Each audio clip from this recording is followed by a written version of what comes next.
चित्तस्य पदेन वाचां मलं शरीरस्य च वैद्यकेन योपाकरोतं प्रवरं मुनीनां पतंजलिं प्राञ्जलिरानतोऽस्मि।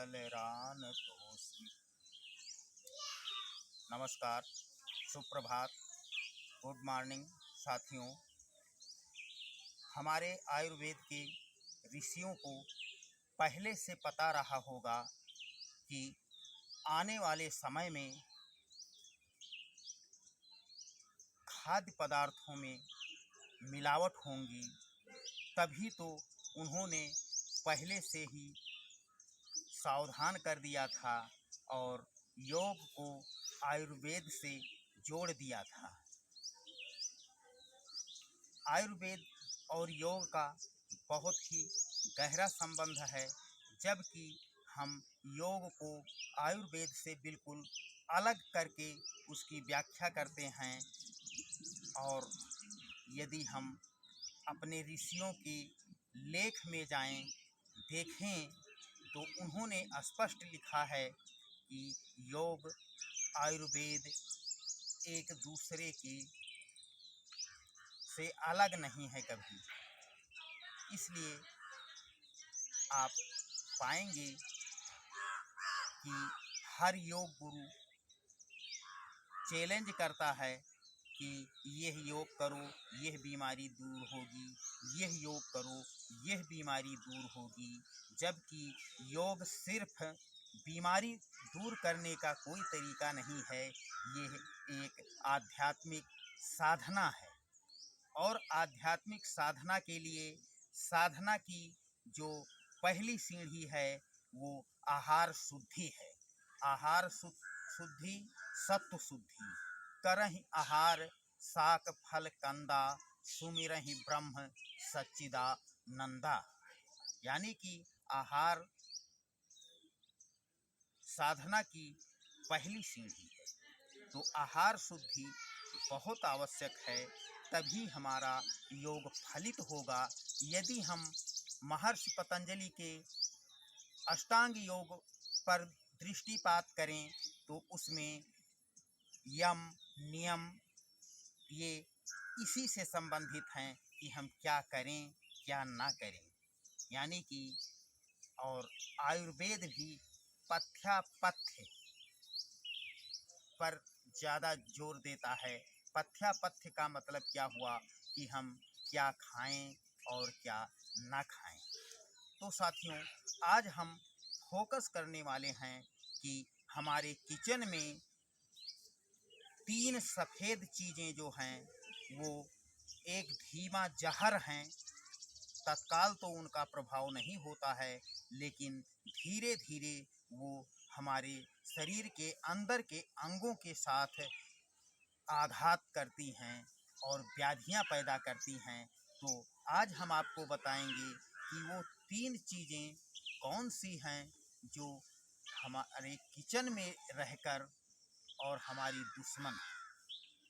तो साथियों देखिए, किचन की यानी कि अपने रसोई की 3 चीज़ें आपको हटाना ही हटाना होगा, अन्यथा आप पूर्णतया स्वास्थ्य लाभ अर्जित नहीं कर सकते हैं केवल योग के माध्यम से।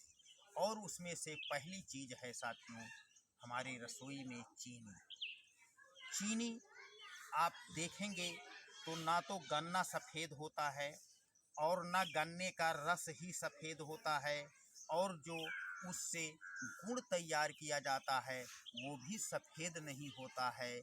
और चीनी सफ़ेद कैसे होती है, इसके प्राकृतिक गुणों के साथ छेड़खानी करके और इसमें सल्फर मिलाकर फिर चीनी को सफ़ेद किया जाता है। जो सल्फर की आवश्यकता हमारे शरीर को नहीं होती है, हमारे शरीर में ऑलरेडी सल्फर पहले से होता है। और ये चीनी धीरे धीरे हम चाय के रूप में, मीठा के रूप में लेते रहते हैं। तो इससे होता क्या है कि एसिडिटी बढ़ती है।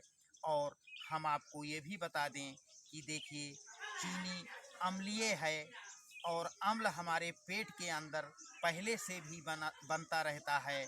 तो जो विज्ञान के छात्र होंगे उनको इस बात का पता होगा कि अम्ल और अम्ल में जब अम्ल मिलता है तो वो और बिगड़ता है और इससे 40 तरह की बीमारियां पैदा होती हैं।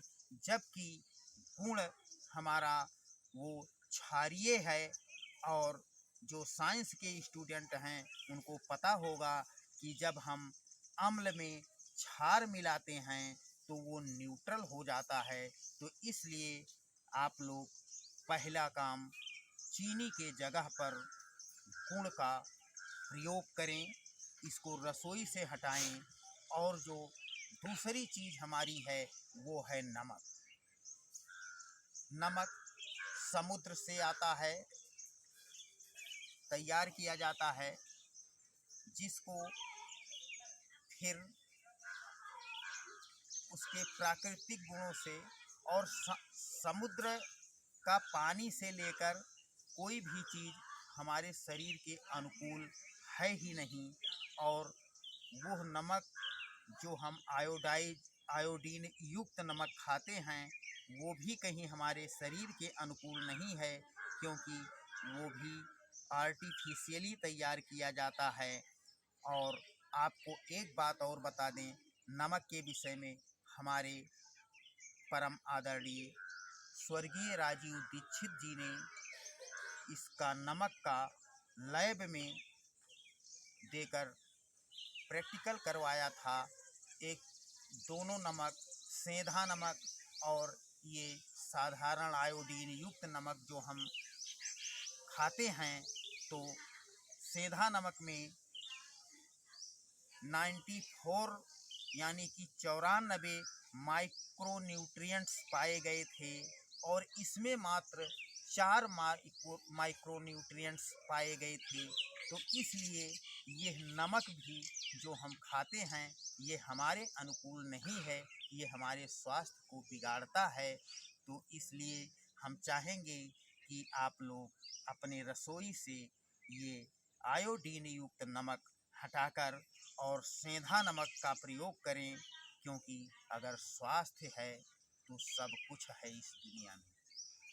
तो साथियों, और वो तीसरी चीज़ जो है सफ़ेद चीज़ हमें जो नुकसान पहुंचाती है वो है मैदा। आज मार्केट से जो हम मैदा लेकर आते हैं उसमें कुछ ऐसे केमिकल मिलाए जाते हैं कि जो 6 महीने तक ऊपर उनकी एक्सपायरी लिखा जाता है कि 6 महीने के बाद ये ख़राब होंगे। तो आटा भी आपका, मैदा भी आर्टिफिशियली आप खा रहे हैं, जबकि आप अपने घर पर प्रयोग कर लेना। जैसे ही आप चक्की का आटा पिसवा कर लाएंगे और उसको 15 दिन के बाद उसको देखेंगे तो उसमें छोटे छोटे कीड़े पड़ जाते हैं। तो आटा हमारा जो है वो आप अपने घर से चक्की का आटा पिसवाकर फिर उसी आटे का प्रयोग करें और 15 दिन के अंदर ही उसका प्रयोग कर लिया करें। जबकि आटे को 6 महीने तक सही रखने के लिए उसमें जो केमिकल मिलाया जाता है आटे में वो बहुत ही घातक होता है। और साथियों, ये 3 चीज़ें जो हमने बताया रसोई की, इसको आप भी प्रैक्टिकल करके देख लेना।